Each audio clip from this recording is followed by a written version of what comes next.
नमस्कार दोस्तों, आप देख रहे हैं रॉयल बुलेटिन। 2025 का केंद्रीय बजट महिलाओं के लिए कई खास घोषणाओं के साथ आया है, जिससे महिला उद्यमिता और पोषण की दिशा में महत्वपूर्ण बदलाव देखने को मिल सकते हैं।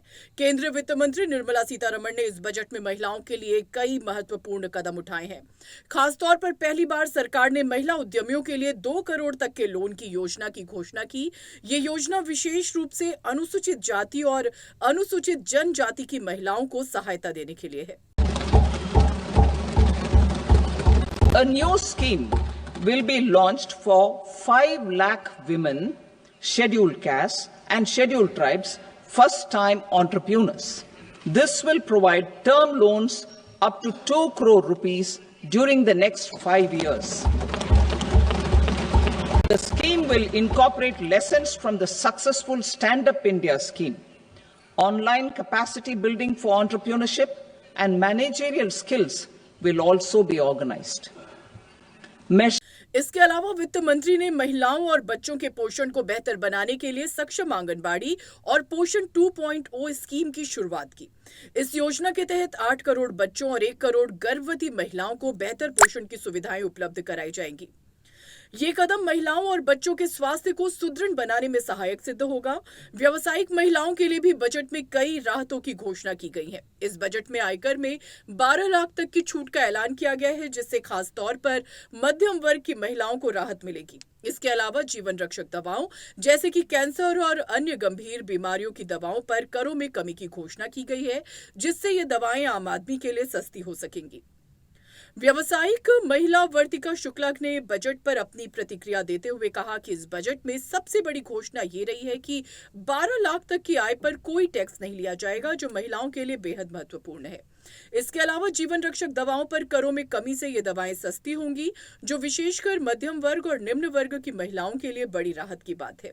आज बजट जो है ऐलान हुआ है, क्या कुछ बड़ी ऐलान जो है बजट में, क्या कुछ बताना चाहेंगे कैसा बजट? देखिए, बजट का जो सबसे अच्छा और सबसे बड़ा ऐलान था वो जो लास्ट में उन्होंने बोला कि 12 लाख तक की जो इनकम है वो टैक्स फ्री है, तो वो बेस्ट पार्ट था बजट का। जी जी, देखिए महत्वपूर्ण है, जैसे कैंसर और जो भी क्रिटिकल बीमारियां हैं उनसे जो जीवनदायक जो उनकी दवाइयां हैं उस पे टैक्सेस काफ़ी इन्होंने कम कर दिए हैं, जिससे कि जो नॉर्मल मिडिल क्लास है या लोअर मिडिल क्लास है या लोअर क्लास है, इसके लिए दवाइयाँ आसानी से लोगों तक मिल सकती हैं, क्योंकि आजकल ये बीमारियाँ बहुत ज़्यादा हो रही हैं। तो ये चीज़ें बजट में काफ़ी अच्छी रहीं। और जो घरेलू बुनकर हैं उनके लिए, और जो हैंड क्राफ्ट्स हैं, लेदर इंडस्ट्री है, आपकी फुटवेयर इंडस्ट्री है, आपकी टॉय इंडस्ट्री है, इनके लिए काफ़ी राहत, मतलब चीज़ें अच्छी हैं। इक्विपमेंट्स प्रोवाइड करा रहे हैं। SC/ST महिलाओं के लिए इन्होंने काफ़ी सारी स्कीम लेके आए हैं, तो ये सब अच्छा है। महिलाओं के लिए बताया जा रहा है बजट में। हाँ जी, क्या कहते हैं, निराशा लग रही है या क्या? नहीं, निराशा तो लग गई है, क्योंकि जो स्टार्टिंग में हेडलाइन थी वो यही थी कि आज का जो बजट है वो 70% महिलाओं की गतिविधियों पे रहेगा। तो ये हेडलाइन देख के हमें भी थोड़ी उम्मीदें हो गई थी कि भाई महिलाओं के लिए कुछ कुछ अच्छी चीजें होंगी, बट ऐसा कुछ था नहीं बजट। फैशन डिजाइनर मंजूषा श्रीवास्तव ने भी बजट पर अपनी राय दी और कहा कि बजट में हस्तशिल्प और हैंडलूम उत्पादों को सस्ता बनाने के लिए प्रावधान किए गए हैं।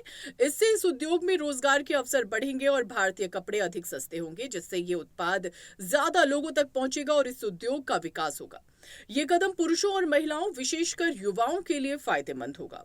जैसे कि बजट में मिला है कि हस्तकला जो है ना, हथकरघा को थोड़ा सस्ता किया जाएगा, भारत के निर्मित वस्त्र जो सस्ते होंगे, तो मुझे लगता है उसमें रोजगार की थोड़ी संभावना बढ़ेगी, क्योंकि जब ये चीजें सस्ती होंगी तो लोगों तक पहुंचेंगी, तो इस व्यापार को बढ़ाने में थोड़ा सा मदद मिल सकती है। ऑल ओवर जैसे युवा वर्ग के लिए है, तो उसमें महिलाएं पुरुष दोनों आ जाते हैं, तो कहीं ना कहीं महिलाओं के लिए भी है। हमारे आगे बढ़ रहे जो समाज है, जो देश की ग्रोथ के लिए है बजट, तो ठीक है। कुल मिलाकर 2025 का केंद्रीय बजट महिलाओं के लिए कई महत्वपूर्ण घोषणाओं और राहतों के साथ आया है, जो उनके आर्थिक और सामाजिक विकास को बढ़ावा देंगे। बजट अपडेट के लिए बने रहें हमारे साथ।